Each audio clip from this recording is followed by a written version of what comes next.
Barros, traz informação pra gente, Barros. Pitoli, o ex-banqueiro Daniel Vorcaro tem 2 encontros marcados em uma semana para prestar depoimento à Polícia Federal sobre fraudes do Banco Master. O primeiro deles é amanhã e o foco é o inquérito que apura a contratação de perfis nas redes sociais para atacar o Banco Central e defender o Master em meio às negociações com o Banco de Brasília, o BRB. A oitiva será por videoconferência. Vorcaro participará da sala de audiência dentro da Papudinha, anexa ao Complexo da Papuda, em Brasília, conforme o planejamento já montado pela Polícia Militar, responsável pelo núcleo de custódia. O segundo depoimento de Vorcaro à PF será na próxima semana, sendo esse sobre as apontadas fraudes com as cartas de crédito no valor de 12 bilhões de reais entre Master e BRB. Nesse inquérito, a Polícia Federal aponta uma relação pessoal entre Vorcaro e o então presidente do banco, Paulo Henrique Costa, com pagamento de propina que chegaram a 150 milhões de reais em apartamentos de luxo.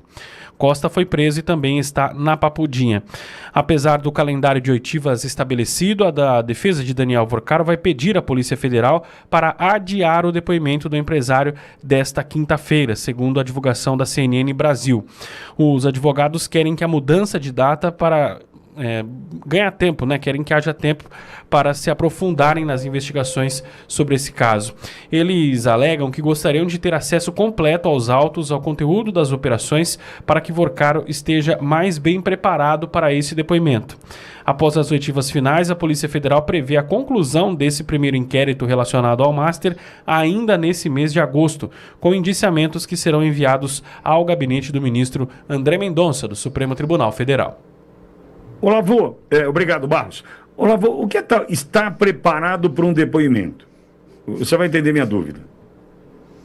Se o cara tem a verdade com ele, está preparado o que é?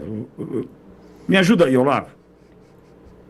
Vamos conversar sobre esse conceito de verdade, Pitoli, mas mudando só um dedinho aí o palco, né? Vamos sair desse palco, dessas oitivas, né? Pitoli, por que até agora não rolou a delação premiada de Vorcaro? Fiquei pensando, fiquei refletindo sobre isso.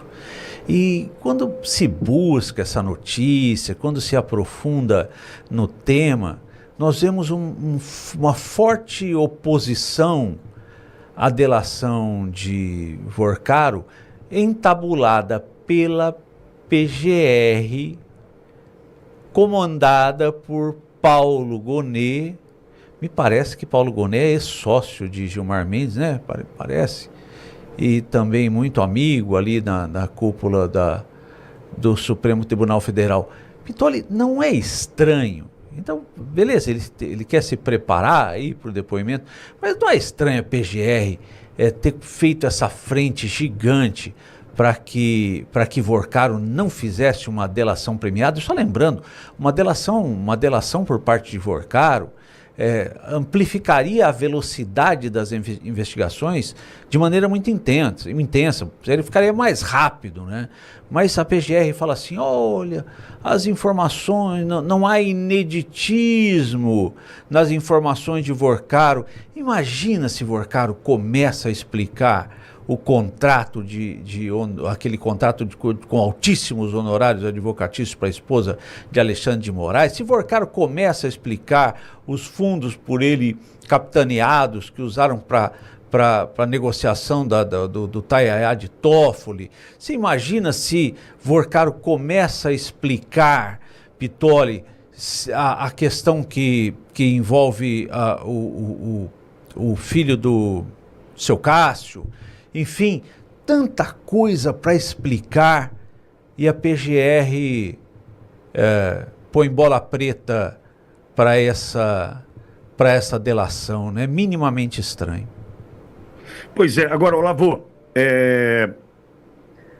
ontem o Ivan Kleber disse que a justiça britânica não está aceitando o que o Toffoli fez, as descondenações, anulações, com relação à Lava Jato. Por que eu peguei esse ponto aí para trazer para a nossa realidade aqui? Eu imagino que Vorcaro esteja contando com o que Joesley Batista contou, né, com Odebrecht, porque esses caras, assim, roubaram tudo o que puderam, tudo. Desvio, corrupção, planilha, colocando ali o pagamento dos políticos que facilitaram, que encareceram as obras, superfaturaram não sei o quê, beleza. Tá todo mundo numa nice. Tá todo mundo numa boa. Eu entendo que o Vocaro, ele começa a colocar no radar a possibilidade de se dar bem também. E no caso dele, a possibilidade de se dar bem se vê multiplicada, porque não é o Toffoli julgando algo que corresponde a Lula, Batista, não sei o quê. Não. É o Toffoli buscando, muito provavelmente, numa jogada interna, se livrar de um problema que ele é parte. Dinheiro. Enfim, Alexandre de Moraes, ele vai tentar, no modo sobrevivência, jogar para frente a delação, ou fica quietinho, Vocaro, que a gente vai resolver seu lado.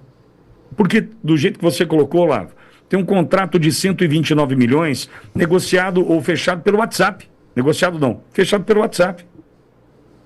Como se a gente estivesse falando de, pega uma coxinha ali, um refrigerante para mim. Um contrato de 129 milhões de reais.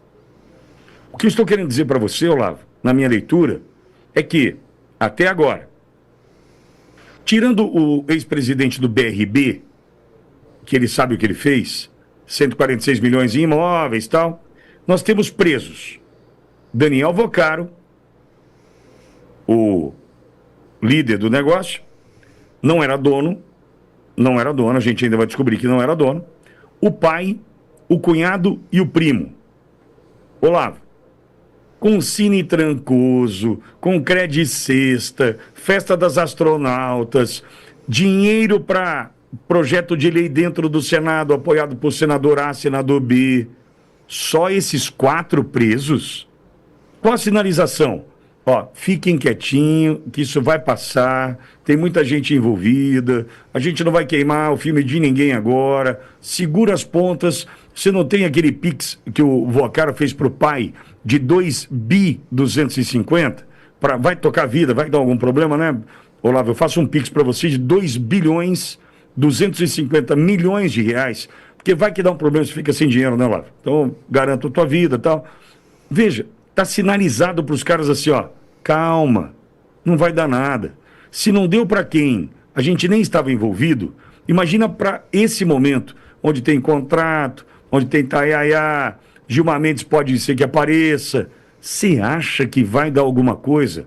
Talvez seja ali um período sabático, onde ele vai ter que viver numa cela e tal, mas virá o momento de glória, de saída pela porta da frente do presídio, virá, Olavo. Eu fico pensando exatamente nesse ponto, Pittoli. O sistema nos entrega algumas migalhas, né, para discutirmos como beleza, tem a sua relevância, o Vocaro está se preparando para um depoimento e tal, mas a questão é muito mais profunda do que as migalhas que nos são entregues pelo sistema, né? A profundidade está exatamente nesse ponto que o Pittoli colocou. E se falar? E se abrir a boca? E se explicar? Como seria? Um ponto bastante importante na leitura que temos que fazer, que é importante ser feita de Vocaro, é o ostracismo. A investigação em relação ao Banco Master caiu num ostracismo, num silêncio, numa migalhinha de notícia, pequenininha aqui, um detalhezinho ali. Mas e a delação? Sabe, a visão de futuro, Pittoli, talvez esteja muito ligada ao final do processo eleitoral de 2026. Se o processo eleitoral de 2026 optar pela manutenção do establishment que está agora, talvez a saída, como você bem colocou, aconteça pela porta da frente. Daniel Vocaro encontra um agente penitenciário abrindo o cadeado e permitindo que ele saia do portão do presídio, entrará num carro caro, numa Bentley, enfim, e vai para casa. Se o sistema for mantido, talvez o destino seja esse. Agora, se o sistema não for mantido, talvez o destino seja outro. E o destino outro que eu coloco é a justiça feita. O outro destino, se esse establishment que está posto hoje a nos governar, se o destino for diferente, se esse grupo cai, o que está a governar hoje, o resultado final da investigação sobre Vorcaro talvez seja muito diferente. Porque só lembrando, se houve crime, eu tenho que falar se houve só por uma questão ética e também para que a cabeça não caia. Se houve crime em relação ao contrato da advogada de milhões, não prescreveu, ok? Não prescreveu. E uma nova pegada governamental no ano que vem, a nomeação de ministros não corporativistas para o STF, mais preocupados com a justiça do que com a própria pele, novos ministros para o STF, mais preocupados com a justiça do que com a própria pele. Talvez esse seja um cenário de mudança verdadeira desse país, que nós tenhamos orgulho da nossa justiça e possamos ensinar nossos filhos que a Suprema Corte é um local digno de honra.